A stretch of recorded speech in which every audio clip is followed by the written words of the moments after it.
You're listening to Dramas Over Flowers with Saya, Anissa, and Parma. And me.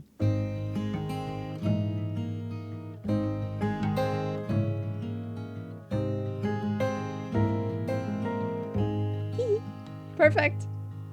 That was actually perfect on the first take. Great Yay. job. Hi, I'm Saya. I'm Anissa. And I'm Parma. And we are here today for a spoiled yak on the 2019 Taiwanese drama Someday or One Day.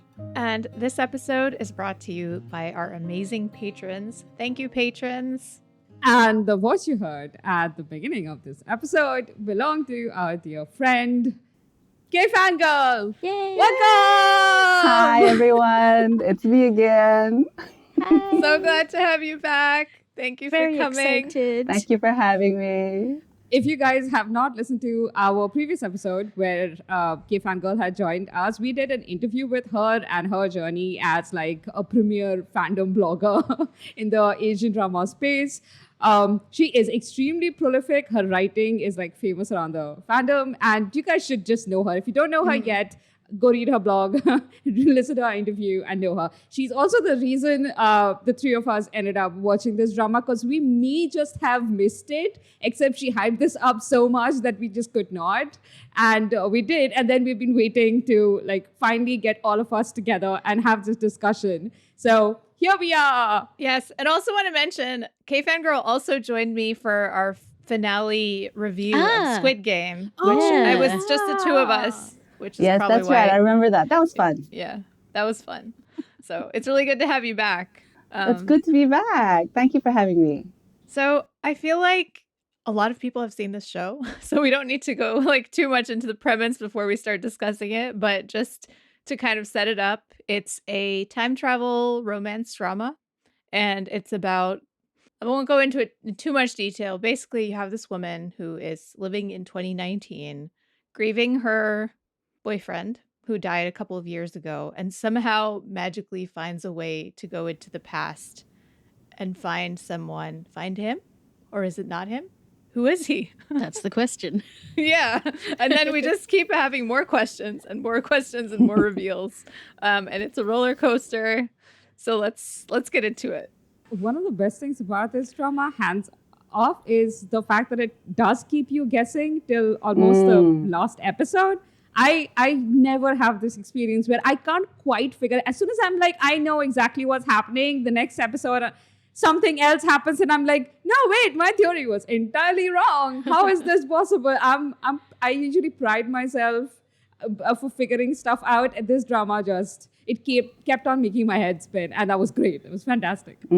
Yeah. Oh, I have to, if I don't mention my sister here, she's going to be mad. So I have to say, part of the reason that I watched this was because it's been on my list for a long time. My sister's been telling me to watch it like since 2020 when she watched it. And so then I was telling her, I was like, oh, so before we started recording, kfangurl was like, oh, Anissa, you weren't initially going to join us. What happened? And I wasn't. They had originally scheduled this for last week. And I was like, oh, darn, like I missed my chance. And then it got canceled and rescheduled to this week. I was like, okay, now I'm going to watch it. And then on the weekend, I literally started watching it on the weekend. It's Thursday now. And I told my sister, I was like, they're going to do a recording on Thursday. Like, what do you think? She's like, yeah, sit down. We're watching it right now. So was it the first watch for your sister as well? No, sorry. She told you to watch it. So she watched it a second time with you. Yes. Oh, and nice. It was hard because I knew that she knew everything and she like wasn't talking, and usually we'll like speculate together on stuff, but like kept asking her stuff, and she was like, but you don't actually want me to answer. And I was like, I know, but I need someone Exactly. to talk to. Yeah. So. My sister is also like a large part of the reason why I watched it now, because she had just watched it. And then she kept going on at me for like weeks because I was in the middle of My Perfect Stranger and I had forced her to watch that. I didn't force her to watch that. She watched it because she didn't want to do her schoolwork. And so like our rooms are separated by a wall and our doors are next to each other. I'd be sitting in my room yelling, hey, what's this? Oh my God, is it really happening? And she's like, shall I tell you or shall I not tell you? And I'd be like, don't tell me, but is this the case? Don't tell me. But sometimes you don't want concrete answers, Exactly. you want speculation. Exactly, Right. exactly. Yeah. Exactly. That was the one thing that she couldn't give me. I was just so frustrated. Okay, but I'm really glad that you watched it. Yes. I'm so happy also so I could join this conversation. Yay. Yeah. My sister did missell it to me though. Because I was like, I really want another time travel thriller. And she was like, watch this. And I was like, but where's the murder mystery? I mean, And she was actually, it's a romance. It did have a murder mystery. It does. But not the way My Perfect Stranger did. we'll get to, Okay, we'll get to, well, we'll yeah, get to the let's get to murder that. because I definitely have opinions on that. But before we get there, should we just kind of discuss the major characters and the cast before we get into like plot details? Okay, so we've got 3 main characters, and Alice Ke, also known as Ke Jiayan, she plays 2 characters, Huang Yuxuan and Chen Yunru. We've also got Greg Su, also known as Greg Han, and that's because his Chinese name is Xu Guanghan, and so his family name is Su, but his Han that he uses is easier to pronounce, and that's part of his given name. So Xu Guanghan, and he plays Wang Xuansheng as well as Li Ziwei. And then we have Patrick Shi, who is also known as Shi Baiyu, who plays Mo Junjie. So these are our 3 main characters, and they interact in various permutations over the course of our story. So good. That was very beautifully said. I'm glad we asked you to do that. Succinct and to the point. Exactly. Clearly not us, not any of us 3. That's Okay, this is on a tangent, but you guys know that I've started doing voice notes for my patrons. So I think doing them has made me feel more comfortable talking, like into a recording. So I started out actually trying to script what I was going to say, and at first I thought that it was relatively like reasonably natural sounding, but later I actually just started just talking, and I realized it sounded really different. So now they get me and just ideas flow talking. differently, right? Yes. Well, I do try to have a rough idea of like what are the main things that I want to talk about, but now I'm a lot more comfortable just kind of winging it, and I think it might be helping me out today. Amazing. You seem very relaxed and like you've got this. So No, I don't. I mean, honestly, I watched the drama so long ago that for this recording, I tried to do a rewatch because I was like, my brain's just not in this space of this drama world. So starting last night, I tried to do a rewatch, and of course, the number of hours doesn't add up. Starting last night. Were you going to watch 12 episodes and do an all-nighter? No, I watched like the first episode last night, then I went to sleep, and this morning I woke up and I continued, but I haven't gotten very far. I like finished 6 episodes, skipping some parts, and yeah. And then I went and read my review. And then I was like, oh, right. Okay, I remember now. I reminded myself by reading my own review. I've actually watched it twice because I did it for a group watch as well for a year later for people who wanted episode notes. And that was really fun. But I'm really surprised because I'm finding new things that I'm realizing only now on my 3rd watch. So yeah, that's something that I wanted to talk a little bit about later as well. But anyway, that's the end of my tangent. I don't know. No, you're literally here. We're here for your tangents. So oh, thank you. Don't be sorry. Okay. And I think that also covers like our next question, which is, are you okay? Like having gone through the drama. But that question is so very much for Anissa. It really is. Okay, Anissa.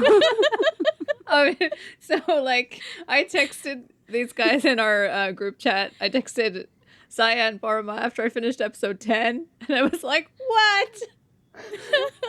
There's something really shocking that happens in episode 10, and I was so angry. And so upset. And my sister was like, I told you it was sad. I was like, what? I didn't sign up for this.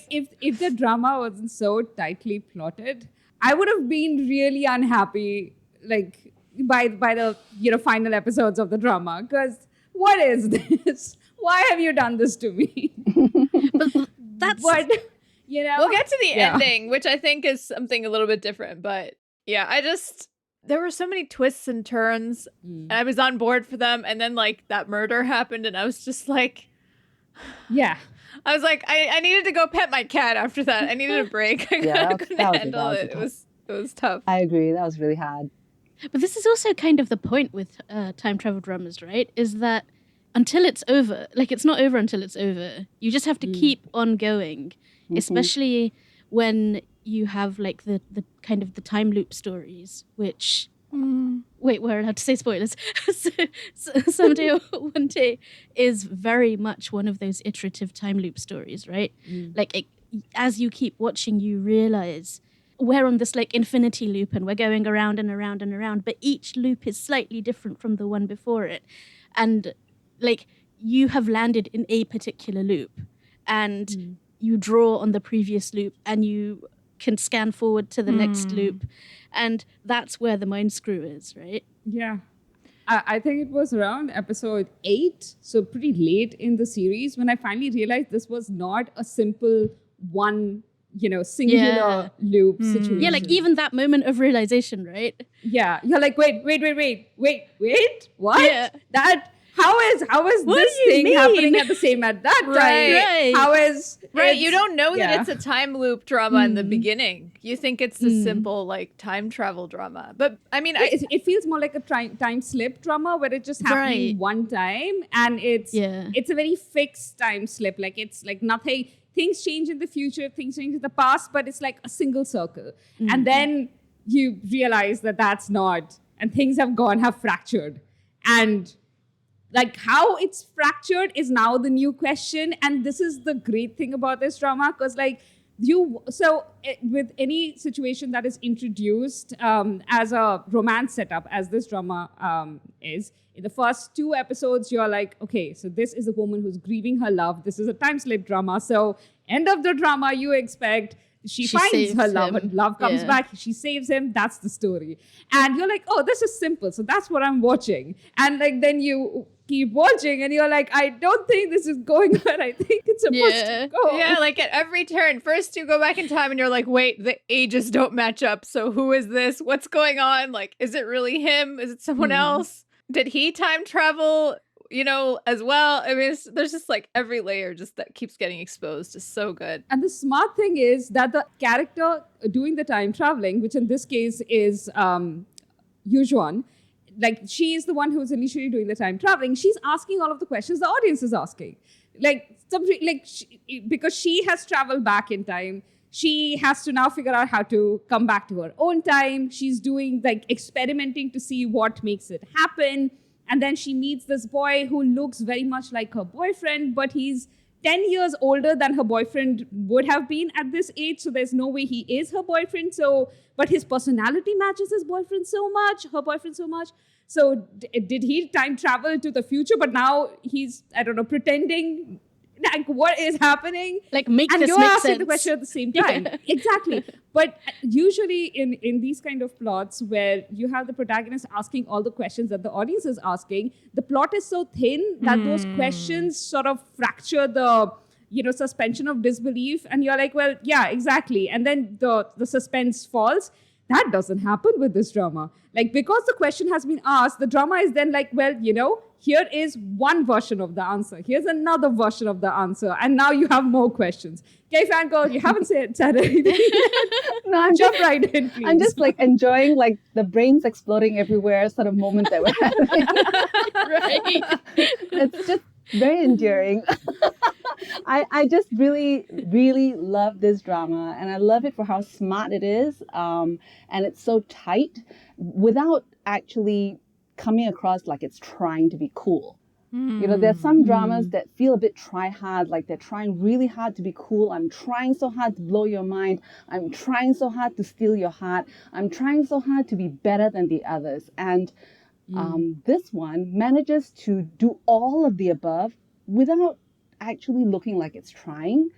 Like it just is cool, and it's offhanded, casual, kind of raw and unpolished, typical Taiwanese drama way. It just is what it is, and it just happens to be amazing, and it just happens to leave all of the other dramas in its wake, far behind in its wake, and it doesn't even seem to care about that. Like, doesn't seem to like take the time to preen or anything. It's just like, I'm just being who I am. And that's what I love about this drama. It's so unapologetically itself. doesn't try to be non-Taiwanese. It doesn't try to be different from other Taiwanese dramas. Like, it's very quintessentially Taiwanese in many ways, and it's actually kind of raw. Would you mind explaining that a little bit more as well? Because I'm actually very curious about this. Like, what, as a Taiwanese drama, in what way is it set apart from, say, how a K-drama or a C-drama would do a similar kind of story? Although that is also a thing we're going to talk more about later. It's a bit hard to explain. I will try. But like, so for context, I've watched mostly K-dramas. So I am no expert in Taiwanese dramas. And I think I probably have watched more dramas from mainland China than Taiwan. So I'm no expert whatsoever. That's my disclaimer. But generally speaking, I feel like there is a certain raw realness in Taiwanese dramas that it just doesn't care about being polished. Whereas you see K-dramas wanting to be polished. You know, like there's a lot of polish in K-dramas, like King the Land, super polished, perfectly packaged, all of the amazing scenery, all of the perfect line delivery. Everyone's, you know, gorgeous and with perfect hair and makeup and so on. So I see that as quite typical of K-dramas. Not all K-dramas are like that, but many are. And Taiwanese dramas don't have that. It's like very down to earth. Like you see the production values are more basic.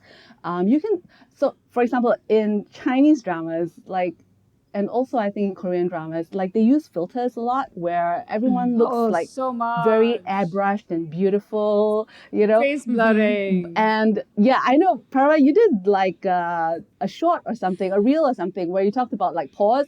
19 Life, right? Where you talked about how like Shin Hye-sun's character wasn't allowed to have pause.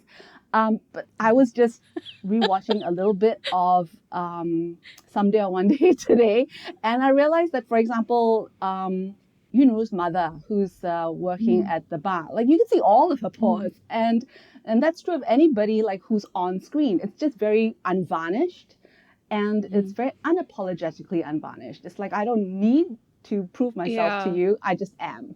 So I really like that, and it's and you actually also see a lot of polish, I think, in many Chinese dramas from mainland China, like Hidden Love, which I recently really liked, actually. It's just like that. Yeah, it's like, but it's different. So okay, it's different, yeah. I'm just gonna say I really love K-dramas and I really love Chinese dramas. Like I'm not saying like Taiwanese dramas are better or anything, but this is, I think, to answer the question, this is one thing that I think really sets Taiwanese dramas apart. And also, I think part of this unvarnishedness is how they also often break into the Taiwanese dialect. I'm not sure whether international viewers who don't speak Chinese would be able to pick up on this, but they wouldn't. Almost can confirm. I mean, it doesn't happen a lot in Someday or One Day, but it does happen a little bit. So I guess you could say it's kind of like having people speak Saturi all of a sudden, and international viewers might not be able to pick up on this, but it is there. It is there. And because like the Taiwanese dialect is, I think, kind of in a way you could compare it to Saturi because it's typically associated with people who are less educated, who live in the countryside. This is something that's typically spoken among the older generation more than the younger generation. It's something that's spoken more often in like markets rather than department stores, for example. So you can sort of make that equation, I guess you could. And so in Taiwanese dramas, the Taiwanese dialect is often kind of is there. Sometimes characters will break into it and then go back to speaking Mandarin. And that's not typically something that I see in dramas from mainland China, where it's all Mandarin. And then in Korean dramas, we do see that sometimes, but it's not, I don't sort of receive it the same way because it feels like there are certain dramas that do it and then there's certain dramas that don't. You know, there's certain dramas that it's like all very like Seoul City and stuff like that. Whereas like only when you have like characters who live in the countryside, and then suddenly like the Saturi comes out and stuff. Right? Whereas or they've come to the big city and everyone's like, oh, you have an accent. It's like a big major plot point. Yeah, exactly. And it's being lampshaded. Yes. So in the Taiwanese dramas, it isn't sort of like a major plot point or anything. It just is part of how they talk. Yeah. So that's one of the things. I really agree with you, kfangurl, because I haven't watched a lot of Taiwanese dramas recently, but I know I watched a lot of them when I like first got into East Asian dramas. And I think I was wondering, I think the last Taiwanese drama I watched was actually like Office Girls. Oh, I haven't seen also that with Alice Ke. I haven't seen that and I was, one. because when I started watching this, I was like, wait, I know this actress, because I wasn't expecting to know anyone because it's been so long since I've seen a Taiwanese drama. And I was like, oh, I love her. But I think one of the things I was wondering, because it was a 2019 drama, is like, is this also going to be really polished? Because I feel like K-dramas have progressively gotten more polished as they've gotten like more prestige-y and there's more money in them. And like, if you go back and watch something from like 2005 or something, it definitely has more of that raw, naturalistic quality that you're talking about. And I was like, oh, so have Taiwanese dramas changed in this way too? And I think they definitely have obviously improved in like the way they're filmed and, you know, production value and stuff. But you're right. It retains that feeling of naturalness. And I think there are some K-dramas that have that vibe, but it's not that many for sure. Yeah, it's not their typical way of presenting themselves. Yeah. The aesthetic is such a big part of what makes a K-drama. And they're very conscious of that, I think, when they make them. And the other thing that I noticed in terms of differences between something that sets Someday apart from other time travel dramas, especially of other industries, is the mood, but also how the characters are presented. Like, for instance, with K-dramas, you often have like cliffhangers happening when you have some like major thing that the leads did, like a heroic moment, a cinematic boom thing. And in Someday, the cliffhangers are often the worst thing ever happened to the heroes, and they had no control over it. And that's it. That's the boom you get. And it's the helplessness of the heroes more than anything. Well, okay, I will add to that because it's not always the case. That is true, particularly in the later episodes. But I will say that in the earlier episodes, because I just watched them and it's fresh on my mind, in the earlier episodes, the ending of the episode is not so much of a cliffhanger, but more of a reveal. So, for example, in episode 1, what I thought was really interesting was how they set it up so that we as an audience believe that the girl in the record shop is actually Xuan when she was in high school. And part of the reason we believe this, and I only noticed it today, starting episode 1 for the first time. Yesterday, starting episode 1 for the third time. I can't talk.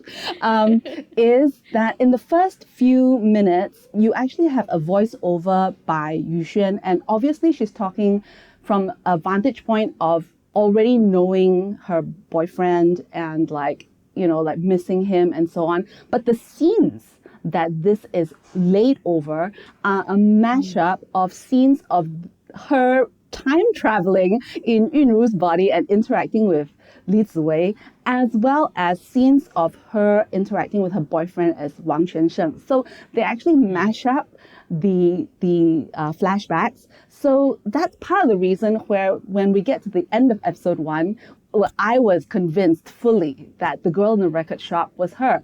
And so at the end of episode 1, it's not a cliffhanger, it's a reveal where the boys go back into the shop and ask the girl, what's your name? And she says, Chen Yunru. And then I was like, whoa, what just happened? And that's where, the episode ends, And then in episode 2, she gets into this whole accident, right? And so she spends the entire episode coming to terms with the fact that, I had this long and complicated dream, and I'm actually Chen Yunru. This is my family. This is my brother. These are my friends. I go to school, etc. And I started fully buying into that. Like on my first watch, I was like, yeah, she must be, like this is the only way it makes sense. And then at the end of the episode, she wakes up in Wang Yuxian's body and is like, whoa, what just happened? So that was not exactly a cliffhanger, but more of like a reveal, to give me one more piece of the puzzle.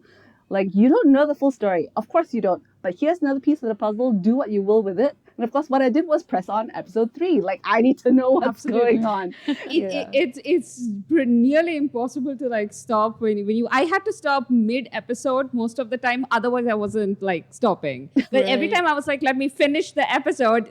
You cannot stop when the episode ends. You have to stop bang in the middle when it's like slows down for like a second. You have to be like, stop now. It's so hard. Like, things are happening on your screen and you're like, I'm going to stop now. It's actually, you have a lot of discipline. It never gets slow. There are no slow moments. There are no draggy moments. So there's like no good stopping point. No, that is not true. You don't agree with that? Guys, every time, especially in the first 2-3 episodes, they had those office scenes. I was like, why couldn't they cut all of this out? I mean, you needed them for context. You needed, context for her adult life.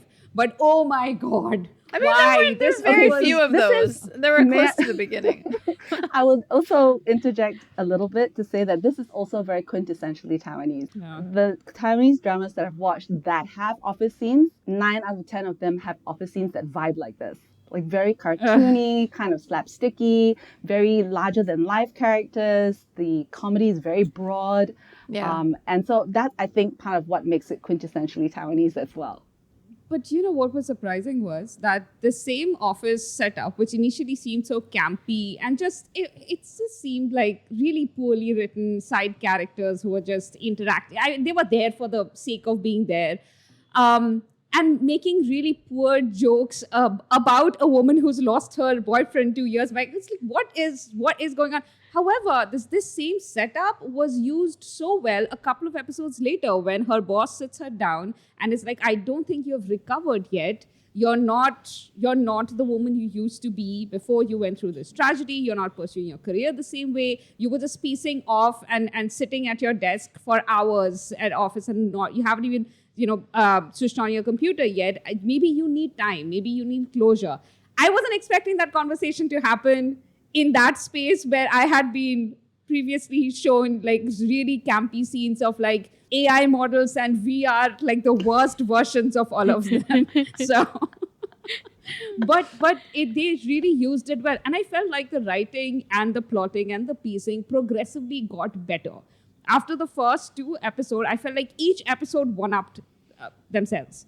So it was never a moment where like you start feeling like the downward decline. That just never happened for me. I just felt like cinematically, the way the editing was done, there was this scene midway through the series where you're seeing the perspective of the real Wang Kishing. And he is, the young teenage boy in school. And he's going through something awful before he goes to the sea.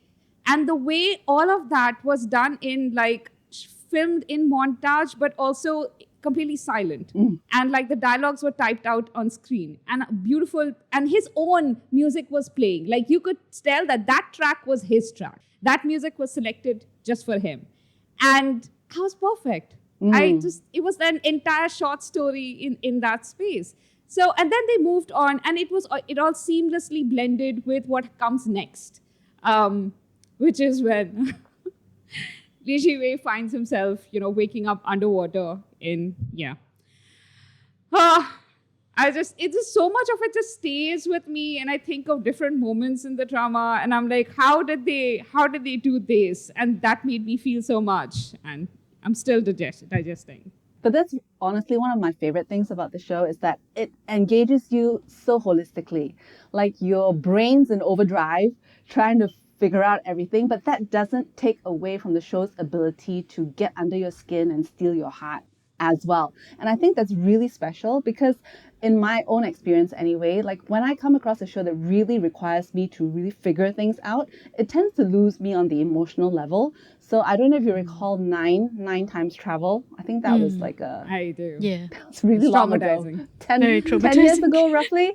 Like, I remember that show being like really very intricately plotted and that I had to spend a lot of brain juice trying to figure out what was going on, who was affecting what, and how did that affect the different timelines, etc., etc. But at the same time, I felt myself being very disconnected emotionally from the characters. Like, I didn't actually feel very strongly for any of the characters. And I thought that was on me. You know, it's like, oh, maybe I just can't multitask. Like maybe like if my brain has to work that hard, my heart just checks out, I thought. And then this drama comes along and it's like my brain is in overdrive, but my heart's in overdrive. And I'm just like, I love it all. You know, it's so, I think it's so special for being able to do that. That's true.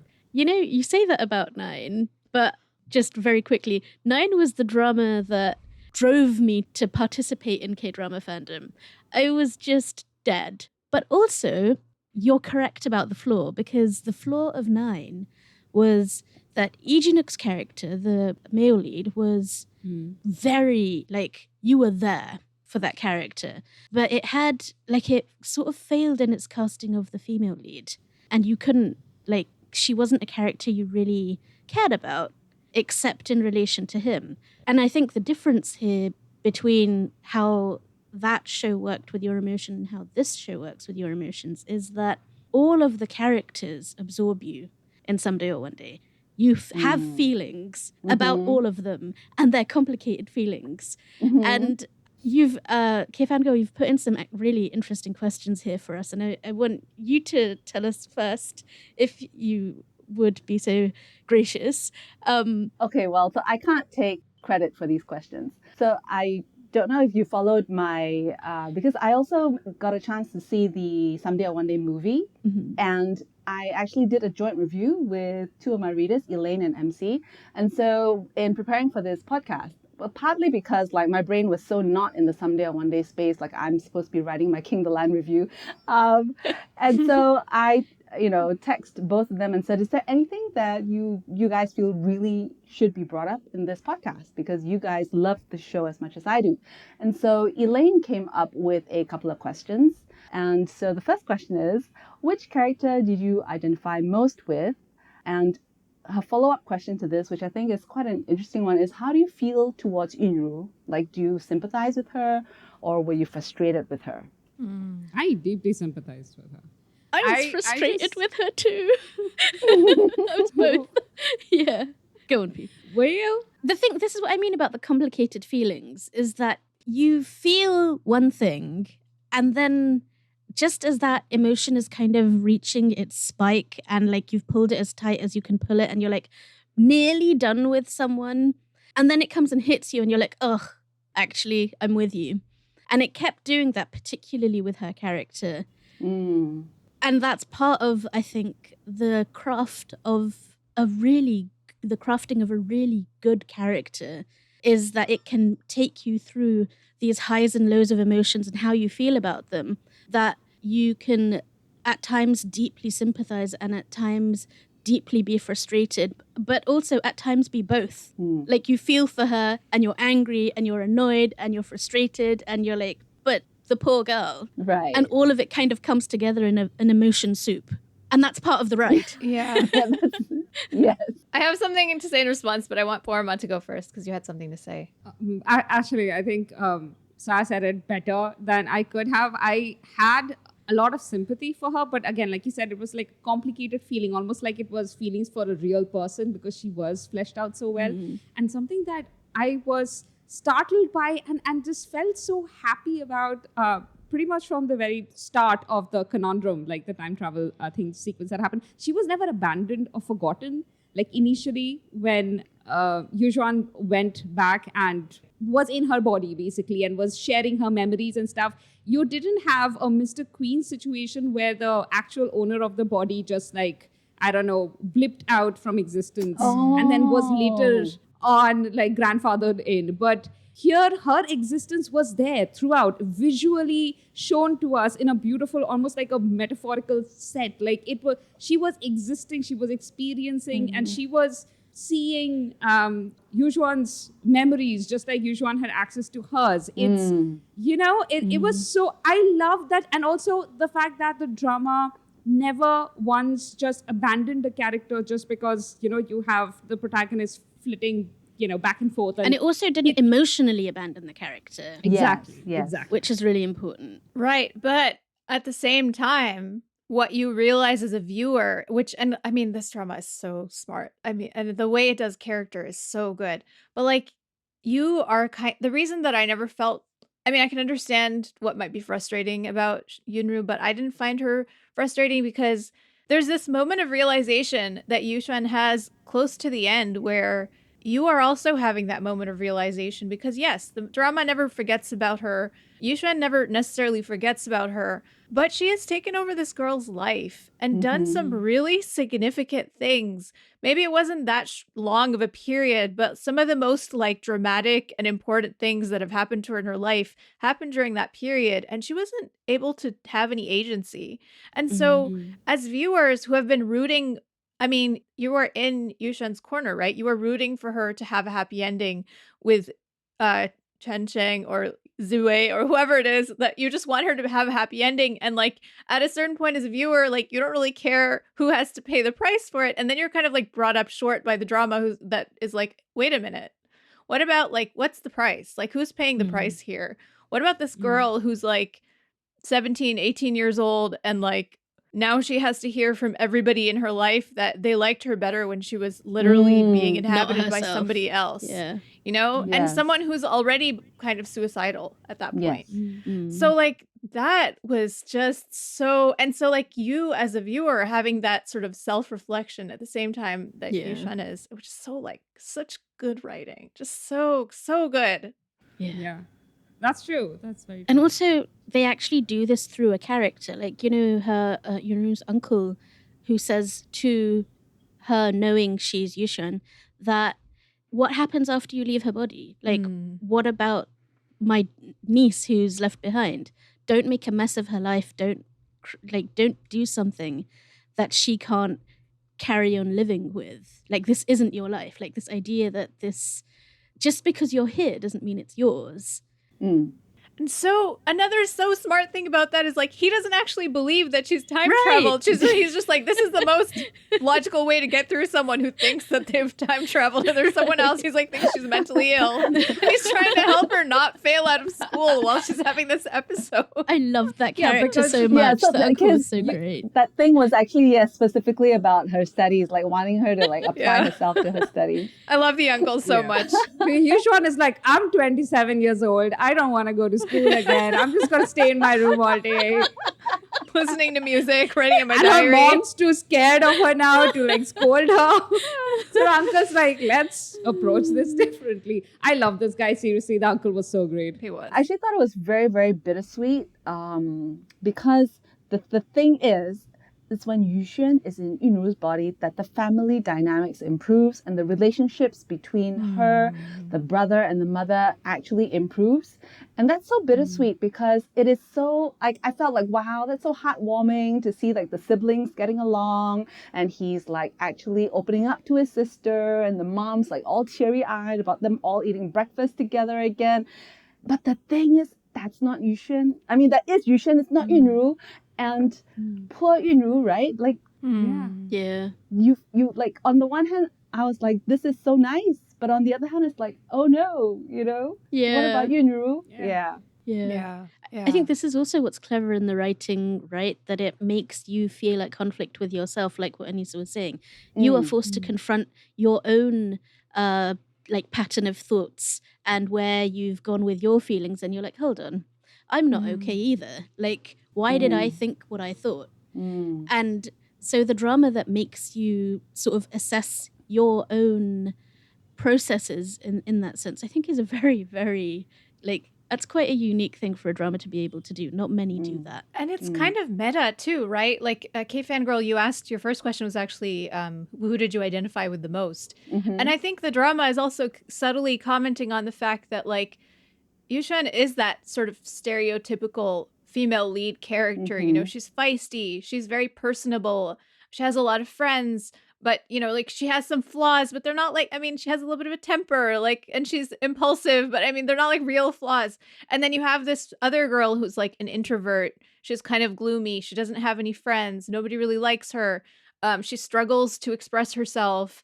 She's very sad. She's very, very sad. And then it's kind of meta in the drama's asking like, so why are you only identifying with this person who like fits into this box of like who we think is a deserving female lead? What about this other girl? Doesn't she also deserve to be the lead, female lead of her own life? Right. And so I think that's just really smart. I really loved how they used Mo Jun-jae, like through his eyes, as Iji Wei is falling in love with Yuxuan. You have Mo Jun-jae kind of falling out of love because he's like, you're not the one that I was drawn to. Like, what happened? Why don't I feel that way towards you anymore? And he doesn't know that she's gone, so he can't like know to mourn.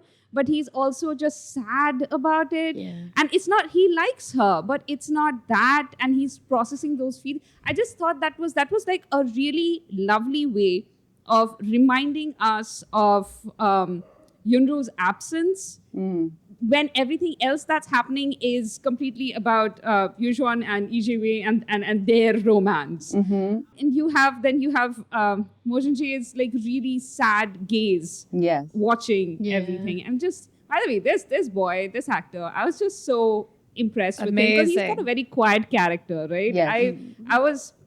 He did such a great job. And whose corner am I in this drama? I was in Mo Jun-jae's corner. It's true. Like, oh boy. Yeah. He was the subject of most of my shouted conversations with my sister. And she was like, yeah, he doesn't get happy. Oh, yeah.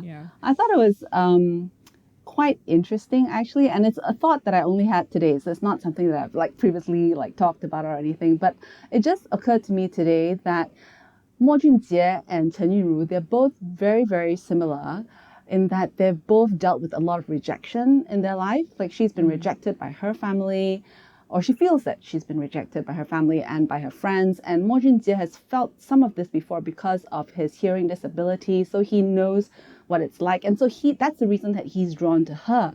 But I found it very interesting that she's actually not like, so I felt like, so he was drawn to her because they were alike. But the reason that she was drawn to Li Ziwei is because he was different.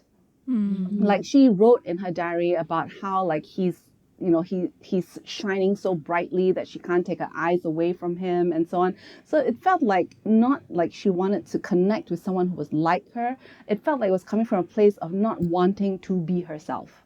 Like, I don't want to be like this, and that's why I'm drawn to someone who is the absolute opposite of how I see myself. Right. She described herself as the dimmest star in the galaxy. In the galaxy. And that no one would see her, but the irony is Mo Jun-jae only sees her. And yet because she dislikes herself so much, I feel that that's why she also isn't drawn to Mo Jun-jae because he is so much like her.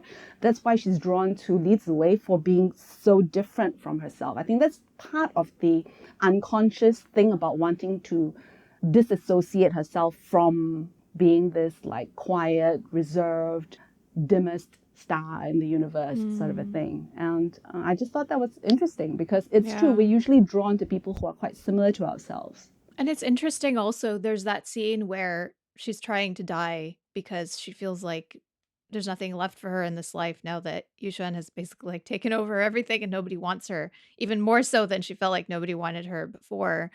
And Mo Jun-jae is trying to say, no, like, I see you, I want you, you're the one that I want, I don't want Yuxuan.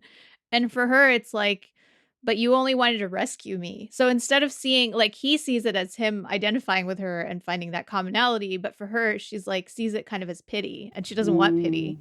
And I thought that was also like so well written in the sense of like when somebody is in that kind of headspace where they're so depressed and they're, like, it's really hard. Like, you cannot convince someone out of that, like when somebody is like mentally ill, like you can't just have a good conversation with them and they're suddenly like, oh, you're right, I do, I shouldn't think about this anymore. Like, it's not that simple. You can in a K-drama though. Oh my god. Yeah, in a K-drama you can tell a suicidal person, don't die, and then they completely give it up. That happens. But I mean, I love that Someday or One Day acknowledges that, because like, and Yuxuan understands this because she's like, we saved her this time, but like, we don't know what's going to happen in the future, because she knows like it's not something where you like save somebody's life one time and they're suddenly not, suicidal anymore. Like that's just not how it works. It's a long journey of healing. So I appreciated that. Yeah, so did I. So our core romantic pair. Wait, we had a question here. Was it one of your friends' questions where we basically asked like if they were too perfect? Yes. So there were two more questions aside from the first two questions that I read out. I just stopped reading them because I thought, it would be better to split it up. But the third question was, like, what are your feelings towards Xuan and Ziwei? Were they like too perfect and happy? Particularly if you were in the camp that sympathized strongly with Yunru. Like, did their happiness actually get on your nerves? And then the fourth question from Elaine is, what plot point would you change and why? I want to hear your thoughts about this first, kfangurl. My thoughts on these two questions. On both questions. Were they too perfect? Yeah. And happy? Or you could take one. The first one. Let's focus on the first one. Yeah. So, what are your feelings towards our main romantic couple? I was very much on board with this romantic couple. I think I seldom suffer from second lead syndrome. Like, I somehow find it quite easy to like get on board with what the writer wants to present as like the main pairing and the main journey of these two characters. So I was very much on board with their journey. Yeah, I thought it was epic on both sides because like Xuan was pining for Quinsheng for so long and missing him in such an acute manner, even after he had died for 2 years. And then Ziwei, oh goodness, like everything that he went through in order to be there for her. Like, he basically waited 15 years in the shadows so that like she would have the time to meet him as Quinsheng and go back in time to meet him as Ziwei first. And I think that's just pretty epic. So I don't actually think that they were too happy or too perfect, actually. Like, in various ways, they were also suffering, just in a different manner. And I guess they were just more expressive in general. Like, when it came to the friend group, like these two characters were more outspoken than Yunru and definitely also more outspoken than Junjie. So maybe in a sense, there were times when they were a little pushy. There were times when they were like didn't take into account the quieter characters' feelings. But I didn't personally feel that they were too perfect or too happy. How about you? Yeah, I agree. I think, to your point, they did have times when they were like impulsive or didn't take into account certain things. But I mean, that's what makes them not perfect and like more realistic, right? Yeah. I mean, you said it so well. I really have nothing to add. Saya? You did say it so well, but that never stops me from adding something. Oh, please. I think that if your question is like, were they too perfect and too happy? When you have gone through that much pain, there's no such thing as too perfect and too happy. And like, the pain was the drama, right? Like, that visceral, deep, heart-crushing pain is the note that underlies the entire drama, right? Like, it's all about how much it hurts. Like, the grief of her initial loss, which you're made to feel like from the beginning. But then the thing that is very unique to like time travel stories is the impossibility of being together. Like, that longing across time, that's something that is like, it's not an emotion that you can really feel in the real world, except, in terms of like the grief of losing someone because they've passed away. But like, that someone exists in the past or someone exists in the future and that you can briefly be with them through this mechanism of time travel or transmigration, like, they're forever out of reach. And to be able to find a way to be together through that's a very hard one, very impossible kind of happiness. So no, I don't think they were too happy. If anything, at some points I thought they were too unhappy. So, like I mean, we've discussed full spoilers. So I mean, when he dies again at the end of episode 10, I was just like, haven't these two suffered enough? Like, they literally just found each other the day before. I was like, they couldn't have a week to spend together. And he can't even walk properly. He's already suffered so much. Oh my god, he waited so long for her in the shadows. Like, he's been waiting for her this whole. Oh my god, I was just so upset. I was so upset. I was devastated. I could not believe my eyes when it happened. I mean, it's like he's already physically handicapped from his accident. And then here comes this guy who just bludgeons him to death. It's like hitting a puppy, right? Like, yeah. So hard. I actually have a plot point that I would like to change. I know we've been talking about things that we love about the drama, and I think I love everything else about the show. But I want to hear what y'all think about this, because the murderer stuff, like, really did not work for me. Like, the psychopath. Oh, that was so dark. Like, he's a kid and he's a psychopath. And yeah, it was incredibly dark in a way that felt like whiplash to me with the rest of the show. But also, like, I don't understand why this dude from the future would want to time travel back into his brother's body because of this girl that, like, he saw pictures of once when he was like 6, and why he would only be a danger to people in the past, but somehow, like, in the future he's never tried to do anything to anyone. Like, why is he so hell-bent on going into the past? Like, he doesn't even have anything. I don't know, it was very weird. It didn't make sense to me. I thought it was, like, totally unnecessary, because the real conflict is like, Chen Yunru's life being taken over by Huang Yushen, and then her having to be like, but how, like, that whole scene where she's like at the end where she's confronted by, like, when she takes her body back, and like, that whole conflict beginning from when she comes back into her body to the end, like, all of that was so good and so heart-wrenching and so perfectly done.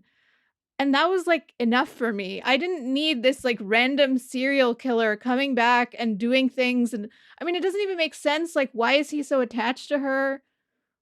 I don't know. Like, none of that worked for me. And I didn't think it was necessary. Like, if they needed her to get into an accident for the time travel to happen, I mean, she originally was in a car accident. Like, they could have done it in so many other ways.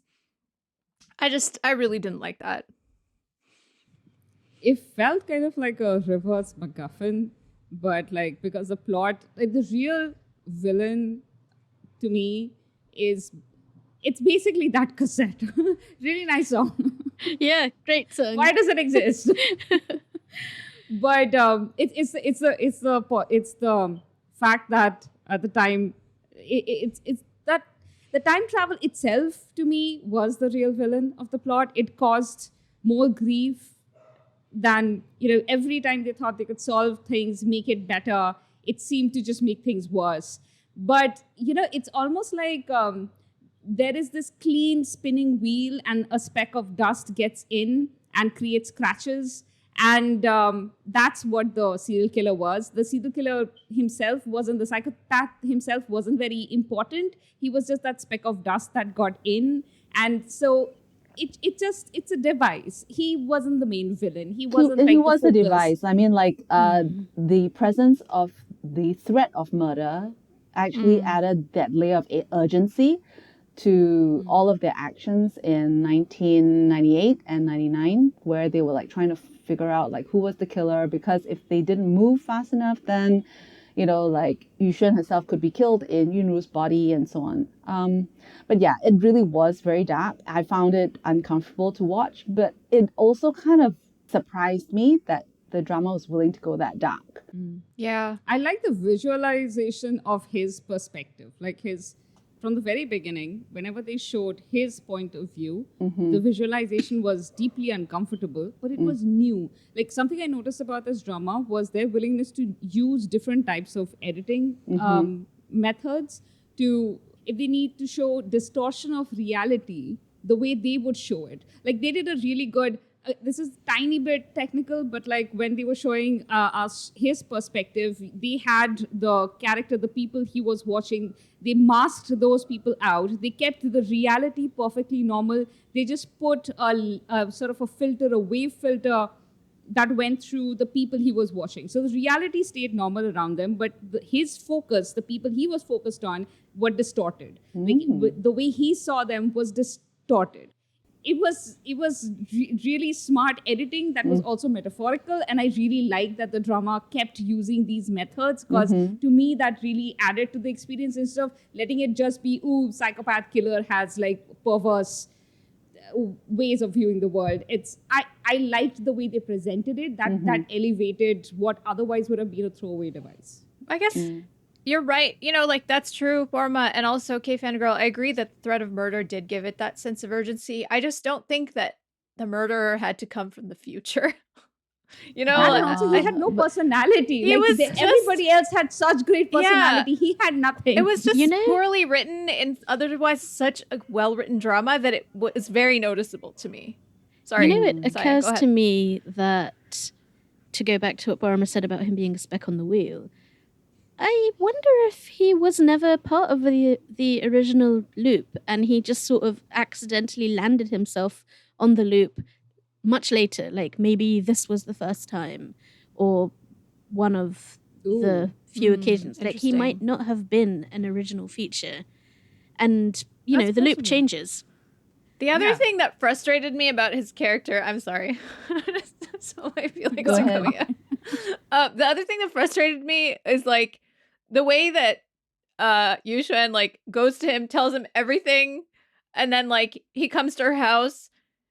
She welcomes him into her house. I'm like, what are you doing? Yeah. Like, no, but she trusts him because he's her psychiatrist. I guess. And has been her but I was like, she already knows.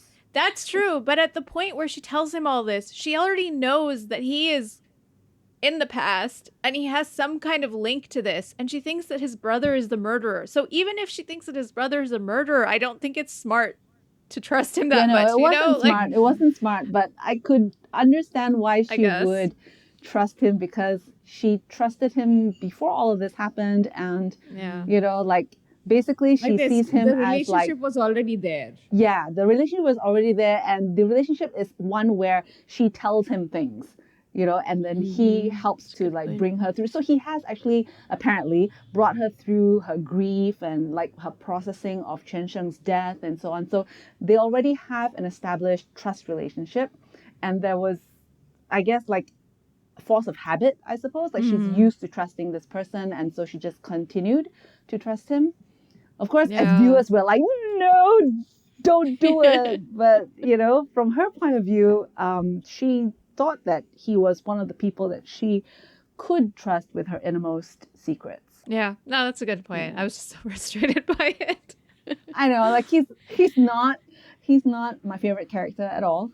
And he doesn't have any dimension, so he's really a bit of a paper cutout. Just very one-note psychopath. Yeah. But I will say that the twist of him turning out to be, you know, like someone from, like, the twist actually makes it such that chronologically, he's the first one to time travel. Like he time traveled before Xuan first time traveled because he was on the scene attacking Yunru, and then only after that did Xuan arrive in Yunru's body. So that kind of blew my mind because like I just totally didn't see that coming. Agree that he's a plot device, etc. But like that was a twist that I really did surprise me, and I give credit to the show for pulling out another twist that surprised me. But you know, maybe I'm just like so primed to like this show. Like it was like doing everything so well and my mind's everywhere, you know, because like, wow, there's this twist and then wow, there's this other twist, and like didn't really process it too hard.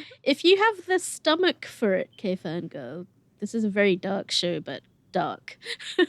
The German time travel thriller. There's a lot of sort of time travel mechanic similarity between Dark and Someday or One Day. Or not mechanics, but like the loop business. Okay.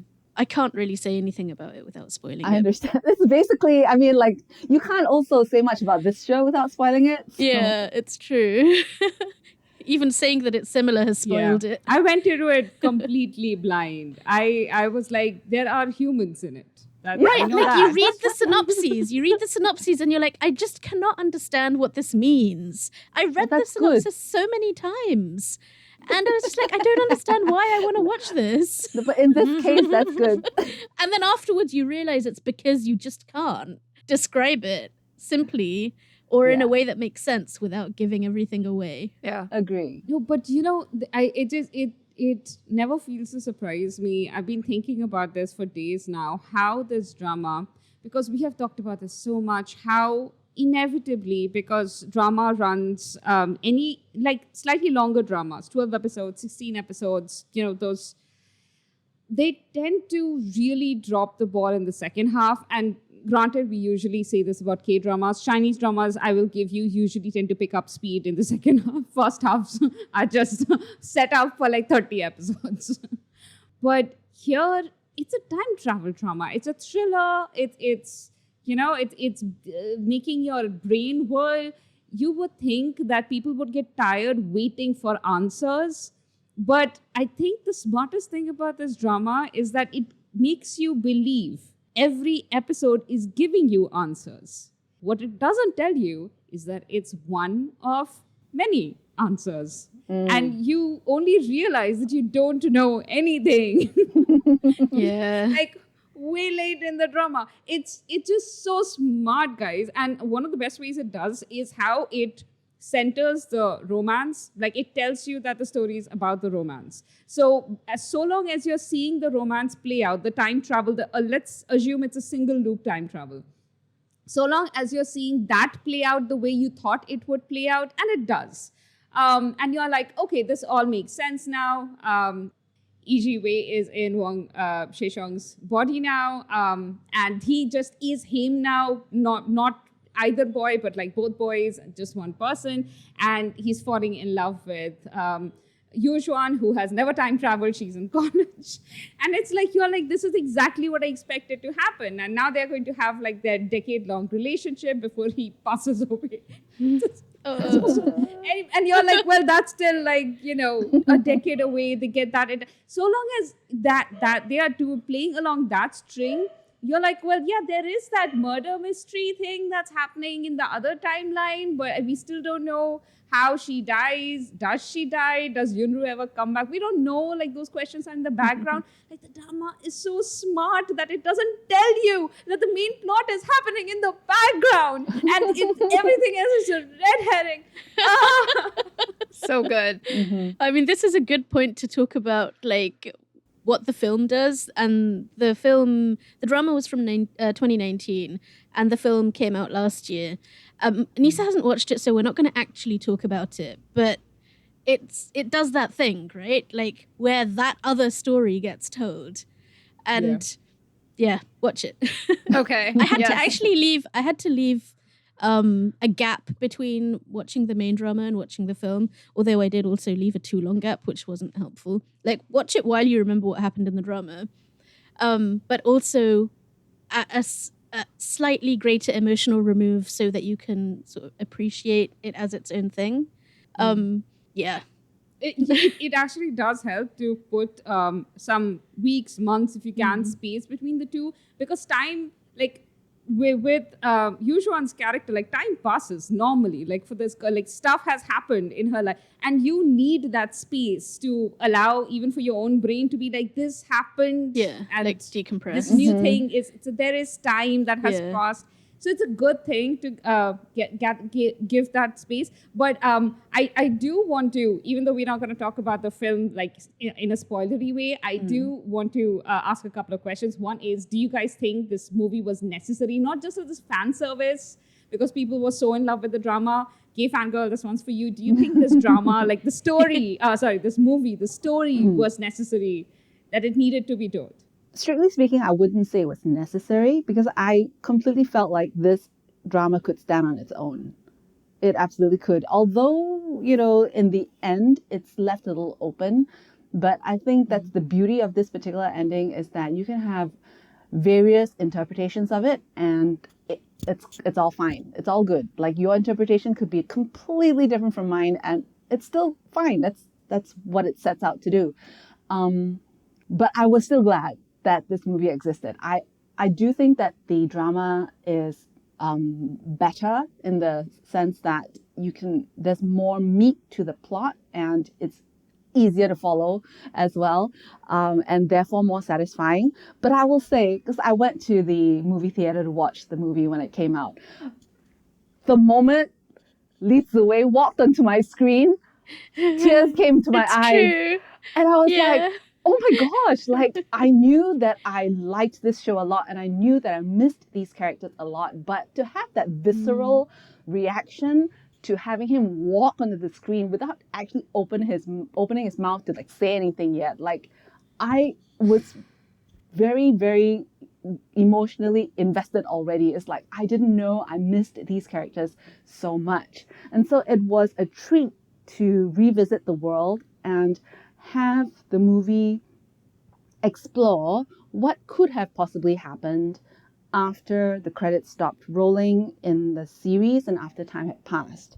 Yeah, so I thought it was not 100% necessary, but very welcome and not perfect, but still enjoyable. Do you think it messes with the with like, you know how like the drama is like by itself a whole meal? Mm-hmm. Like, yes, you can, the ending is open-ended, so you can have different interpretation. I have very, like, I have a interpretation I will not allow anyone to mess with. But it's, do you think like the movie, because of the existence of the movie, of course, that your open ending is not really that open anymore, you're closing it, you're telling me that this is, you know, how the story goes now. Do you think it messes that up? It messes up the drama somehow, the ending of the drama, because it was not supposed to have like closure that way? Okay, so before the movie was released, there was an article in my local newspaper where they interviewed Greg Su and Alice Kerr, and they asked them this question, like, is this a continuation of the drama? And I was intrigued by the answer, because the answer that they gave was that it was not. They said it was not a continuation of the drama. They said it was the same world and the same characters, but it was not a continuation of the drama. And I said, well, that's kind of weird. Like, what are they going to do? They're going to create a whole new story using the same setting? Like, I had no idea what to expect going into the movie. But then while I was watching the movie, personally, I felt it was a continuation because there were things in the movie that drew on stuff that happened in the drama. You know, like assumptions that audiences knew what happened in the drama, and that's why things were a certain way in the movie.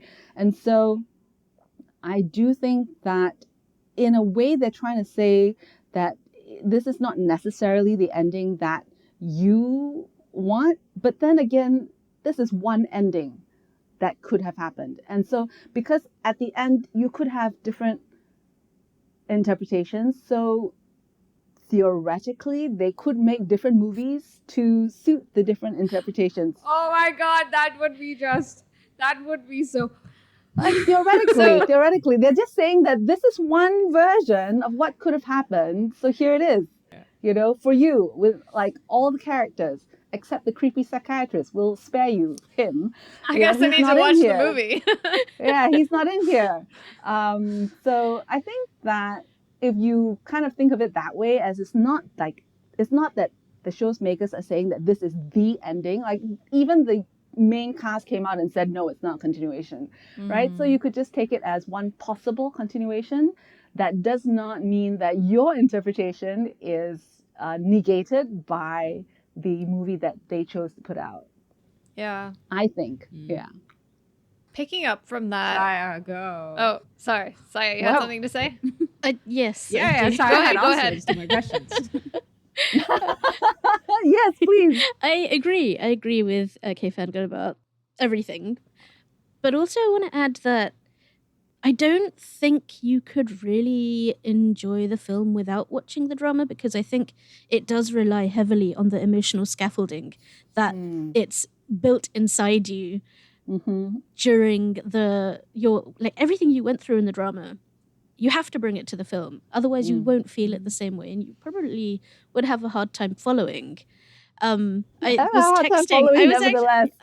texting you last week when I was watching it, and I was like, I have no idea what's going on. It's so confusing. Everything is just bewildering, but I'm still here because I can't look away. And that's the experience you have while watching it. But I think what it also does is it confirms, Borma, what you're saying, or what you said before about time travel being the real villain of the story, because that, I think, is kind of the hidden thesis of the film, and it reveals the drama as well. So I also don't see it as messing with canon. if you consider that the drama was, the canon material. And it makes me think, sorry, I'm going to cite one more other text. The anime Steins Gate, which I've been telling Borma for years to watch, and she still hasn't. So you got me to watch one anime. Patience. But this one is so good. Steins Gate. I'm sorry, guys. If you love time travel, you have to watch Steins Gate. So what Steins Gate has is it has its initial season. It has its one season. And then years later, there's another season. And that one is Steins Gate 0. And that is the story of the other timeline. And it's too good. Yeah. Okay. I'm just, like, every time I think about it, I become speechless. Among the best written time travel out there, Dark is one of them, although Dark is too dark and I don't even recommend it to people. And Steins Gate. Like, the medium is completely different, but the story, the emotional impact, the way that it constructs its time travel, and the way that it really confronts the questions that time travel sets up. And, like, often, and particularly in K-dramas, time travel is used as a fantasy conceit. It's not used as, like, physics. And in some ways, like, Someday or One Day is more to the fantasy conceit than it is to the physics one. But it answers the questions and the problems that the idea, like, the mechanics of time travel sets up. And so in that way, I consider it, like, although it's not even technically time travel, this is the type that you call transmigration of the soul. Like, your soul goes back, your memories go back into, like, a body that already exists there. But it deals with the conundrums of time travel very directly. It doesn't, like, gloss over them in order to tell a different story. Anissa. Yeah, on that note, I think we've been kind of talking around the ending of the drama, but let's talk about it. Like, what did you think of the ending? That whole, the fact that she basically tells Mo Jin-jae to destroy the tape so that none of this ever happened and they didn't fall in love and she never time traveled and it's all reset to real life, I guess. Normal life. Like, what did you all think about that? Break the loop. I liked it. Yeah. Yeah. The only way to win with the loop is to break the loop. Like, cut it off. And then none of it ever happens. Mm-hmm. Yeah. Yeah. But also, this is again the cleverness of the drama, because then it works for people like me who are suckers for happy endings and just cry if I don't get one, is that the drama started by telling us that Xuan and Chen Sheng had a great relationship, a really, really loving, sweet relationship. They had years together. They were wonderful. They were just perfect together. They had time together. You started by telling us that these two have had time together. Yes, they've been torn apart and it's just not happening again. But, like, that they had time. They had a chance to love each other. And so, but everything else needs to be repaired. So, yeah, break the loop. I mean, at the end of the day, there was just such a high cost for that love and everybody else was paying it. And that is just that should not be what you're asking for. So I absolutely loved it. I thought it was perfect. What about you guys? I think it's important to realize that she broke the loop out of love. That she didn't want these other people to suffer. She didn't want Ziwei to have to die. And if this loop continued, he would end up dying again, and be attacked and be in pain and suffer all over again. And out of love, she wanted to protect him as well as, prevent Mo Jin-jae from committing suicide. She wanted to protect the people that mattered to her, even if it meant that she would not be able to retain memories of them. So the magnitude of that love I found very touching. And at the same time, I comforted myself because, like you, Parma, I'm also very much for the happy ending. So I comforted myself with the thought that these two people have been demonstrated to be able to find each other regardless of the challenges that come across their way, like whether it's, like finding themselves in a different body or whatever it is, they always seem to find a way to find each other. And so the thought that I was comforting myself with is that it's okay, they still exist in the same time and space. And somehow I feel like they will find each other again under different circumstances. They would not remember each other, but there's that thing where Ziwei seems to, like, he indicates that he remembers that he's forgotten someone important to him. And so I take that to mean that when he eventually meets Xuan again, like, that part of him will also realize that he's remembered the person that he forgot. So, I console myself that regardless, they'll find each other again. Somehow, love will find a way. And the drama, I think it explicitly kind of communicates that through the characters as well, isn't it? That they find each other because they want to find each other. And I think also it does this thing, and this is particularly well demonstrated if you take the drama and the film together, that echoes of a past that didn't come to pass continue to create these ripples in their existence and their consciousness. And like, again, I think this is one of the really unique things that you do in time travel, that you can put that kind of emotional ripple into the story because you know it's happened, even if they don't know. And you can sense them sensing this other, like, unlived life because, the waves of those events are rippling across the timeline, right? And I agree with you, kfangurl, that the ending of the story, basically, like, the answer for Yushun is the best thing that she can do that demonstrates the depth of her love is the self-sacrifice. Like, that's the deepest expression of love that she can show towards him, is by not being with him.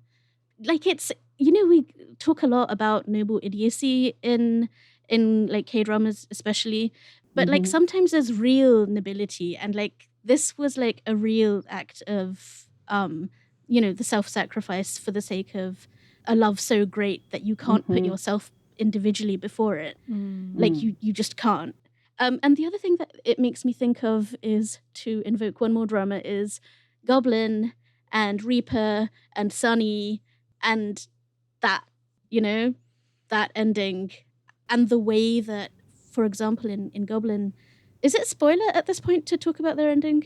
It's been so many years. It just, no. I don't think I so. give you permission. No, yeah, it's fine. Okay. I feel like the moratorium is passed.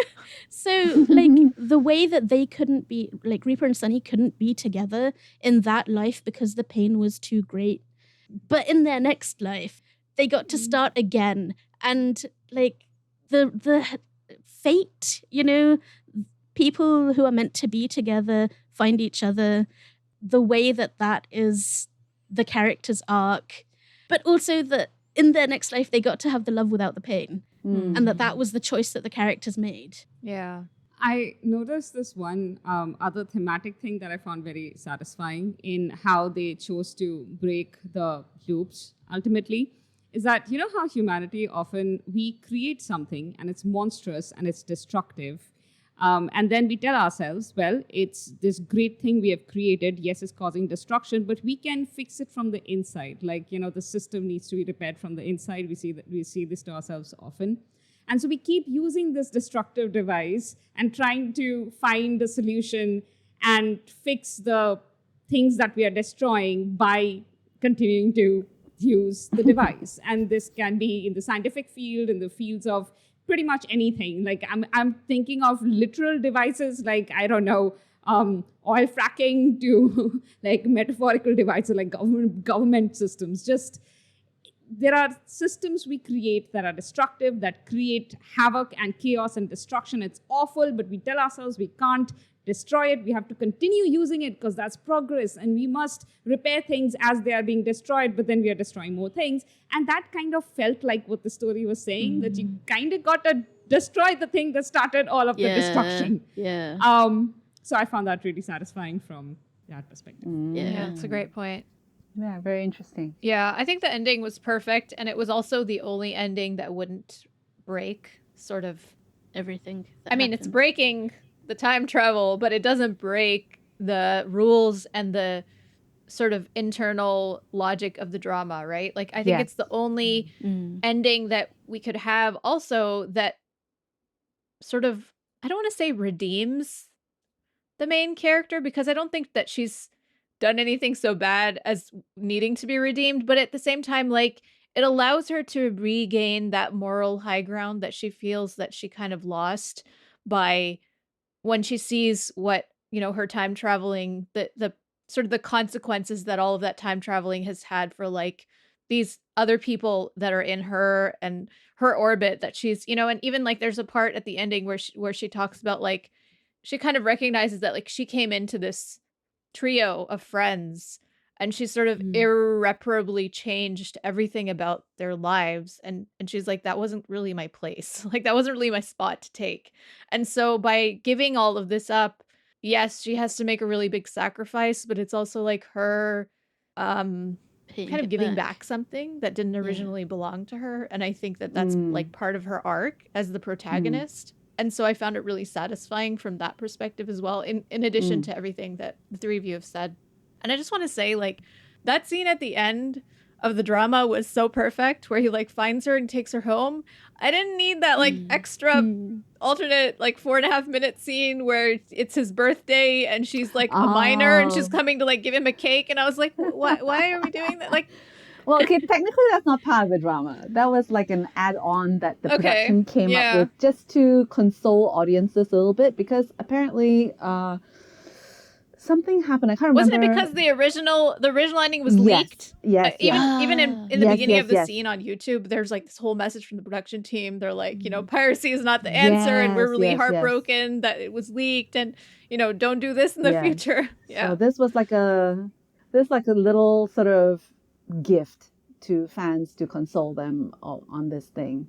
But I mean, importantly, they don't actually make this 4-minute thing at all relevant to the movie, even though the movie sort of continues the story. Like, it clearly doesn't take that additional snippet into account. It's basically, you can take it that it never happened. Yeah.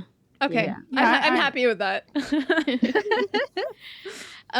We've got a couple of minutes left, and that means we've got to the point of this episode where we are going to speculate very briefly on the K-drama version of this, which is due to come out on the 8th of September. And maybe by the time this episode comes out, that will already have started airing. The K-drama version is called A Time Called You. It stars An Hyo-sop and Jeon Yo-bin and Kang Hoon as the three central characters. Thoughts? I don't want it. I don't want it either. I don't want An Hyo-sop. I'm sorry. Like, I think Jeon Yo-bin is again. Come on. Do you remember when they first announced his casting, and I was like moaning to you guys over text about how I didn't want him cast? He's not the right person. He's not the right person. The reason I was saying that was because I just couldn't see him giving us a similar range of expression and depth and nuance that we've seen from Greg Sue in the various roles of various iterations of Li Ziwei and Wang Quansheng. I don't feel as bad about it now, because I recently watched Dr. Romantic 2 and 3, and he definitely shows more range there than I had originally believed that he had. So I'm feeling slightly more hopeful now. I still think that we could have had a stronger actor. Like, at the time, I was like, can't we have Juno play this?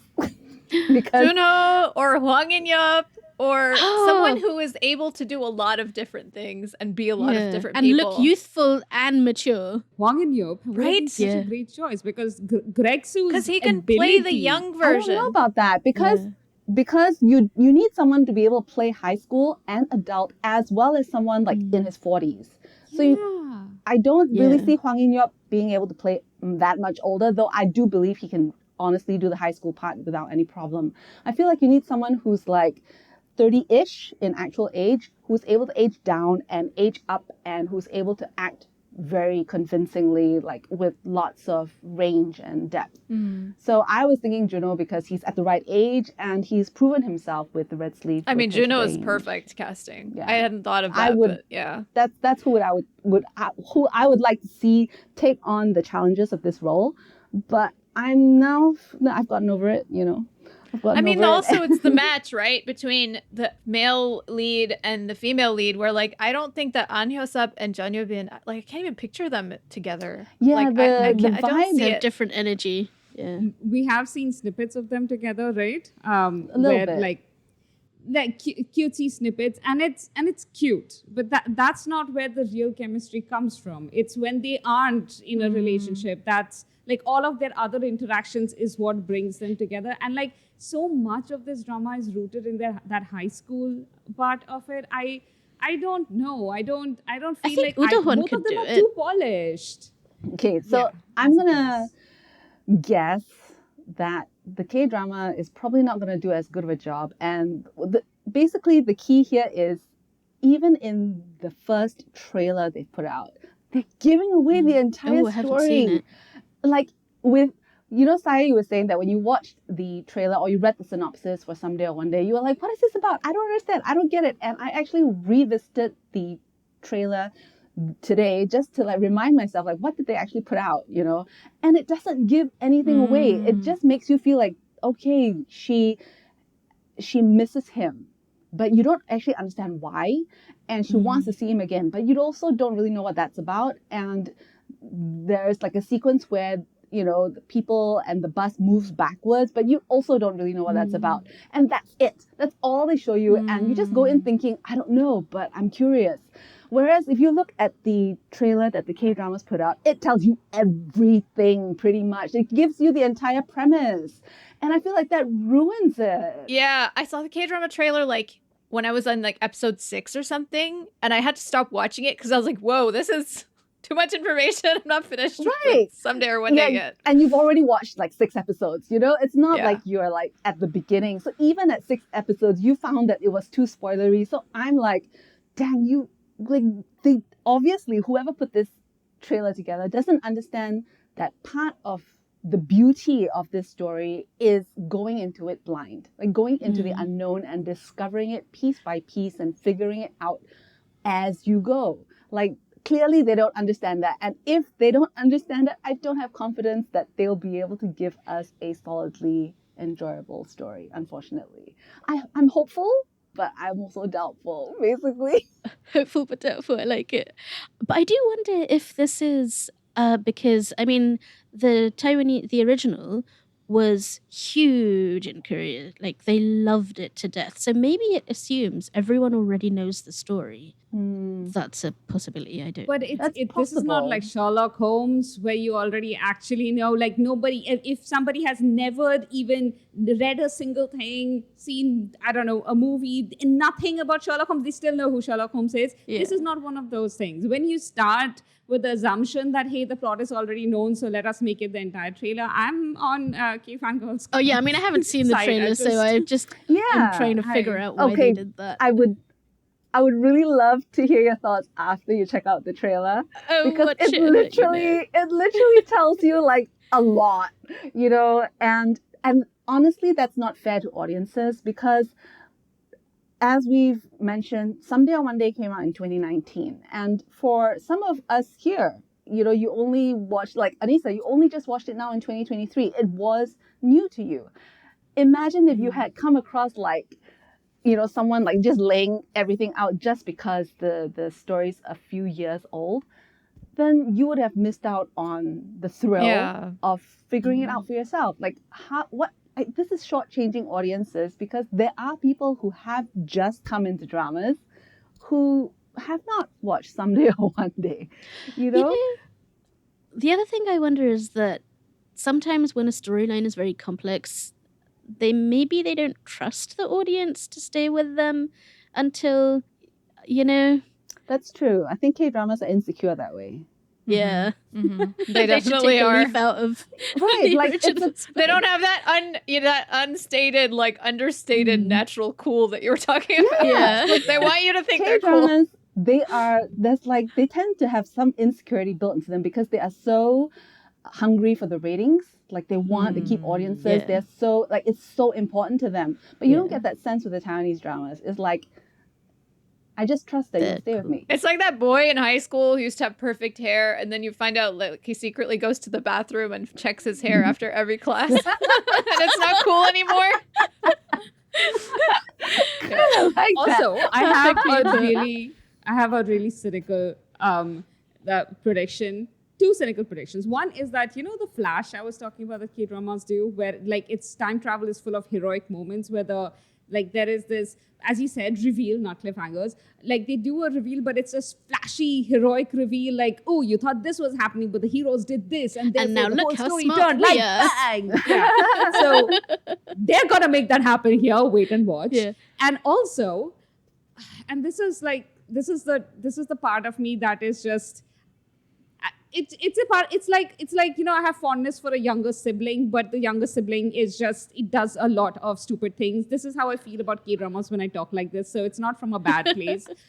I suspect that even if they have the original ending, somehow they're going to mess it up. Yeah. They're going to... Looking at you, Sisyphus. Yeah, they're going to be like, listen, we're about to give you a happy ending. It's going to be there. They're going to do one scene too many. No. And you're going to be like, if you had just stopped 30 Yes, seconds but also ago. you would have been like, please stop like 3 episodes back. Why are we here? But in fairness... also, no. Let me finish my hypothesis, because we will come back to it once this drama has released. And they are going to make you think we're going to have a happy ending. And then in the end, they're going to pull up Doro Sol Sol Lala Sol or something like that. Oh, it's don't going to be, say it. Well, it's going to be terrible. I have 2 Sorry, points go on. of refutation, which, you know, we can all be wrong.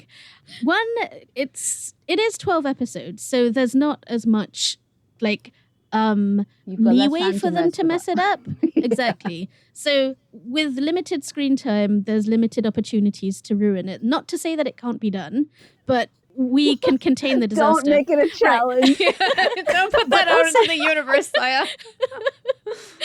Secondly, though, it's directed by the director of Just Between Lovers and of My Country, The New Age, and I Remember You. So this is a capable director, although the screenwriter seems like a rookie, but also there is a source material. Like, don't mess it up, K-drama, please. I am going to watch it. Right. Are you guys going to watch it? We'll see.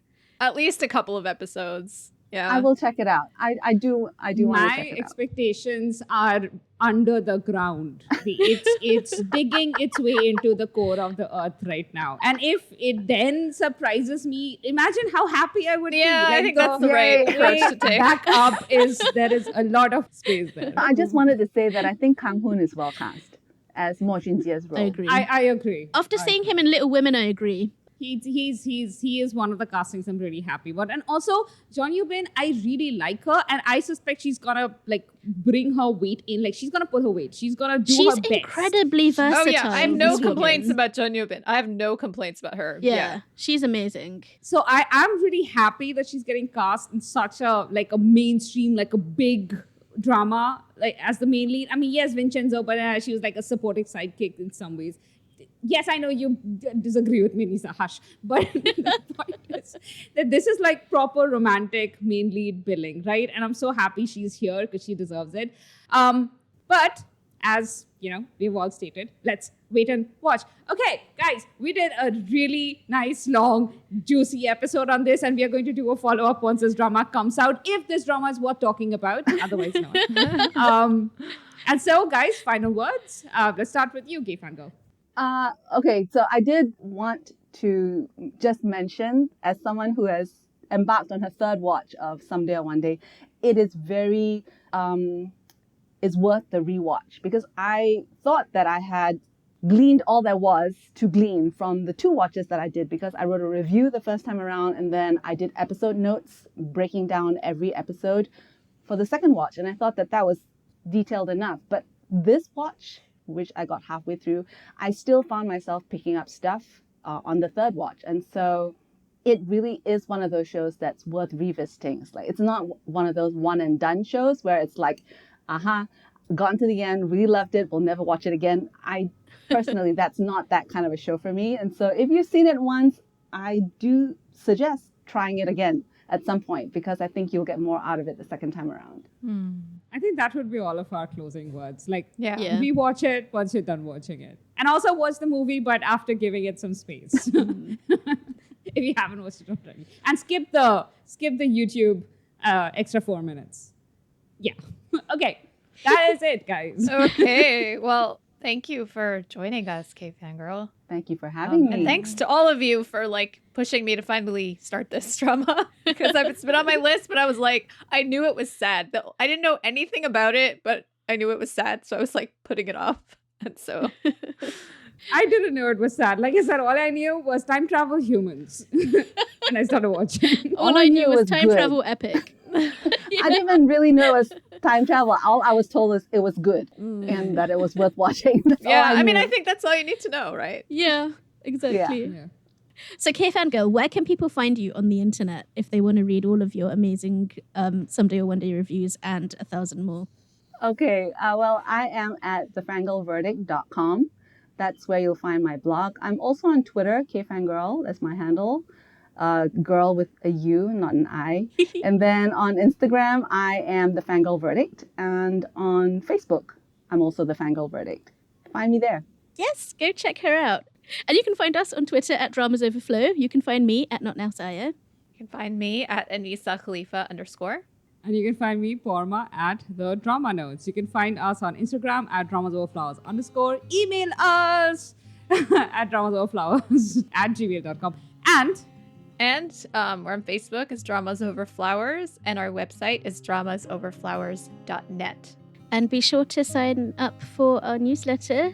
Link is down below in the description. Or you can just go straight over to dramasoverflowers.substack.com. And that's it. That's it. Thanks for joining us, everyone. That's it. Send us your thoughts about Sunday or One Day. Yes. Yay. Bye. Bye.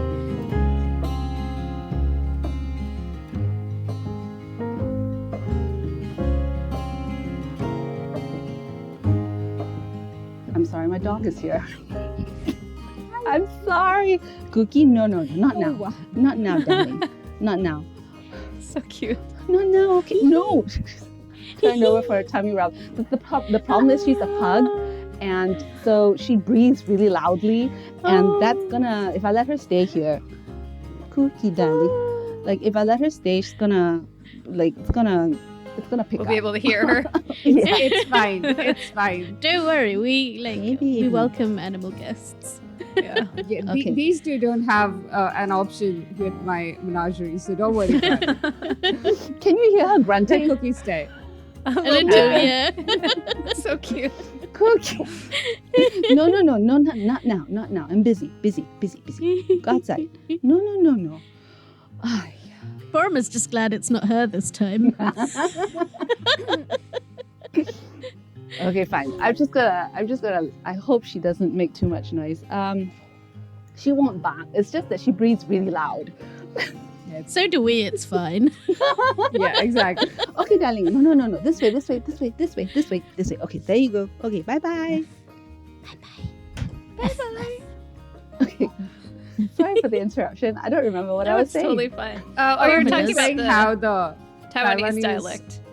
is like Saturi, and that is connected with less Okay. polish. So let me try to say that again.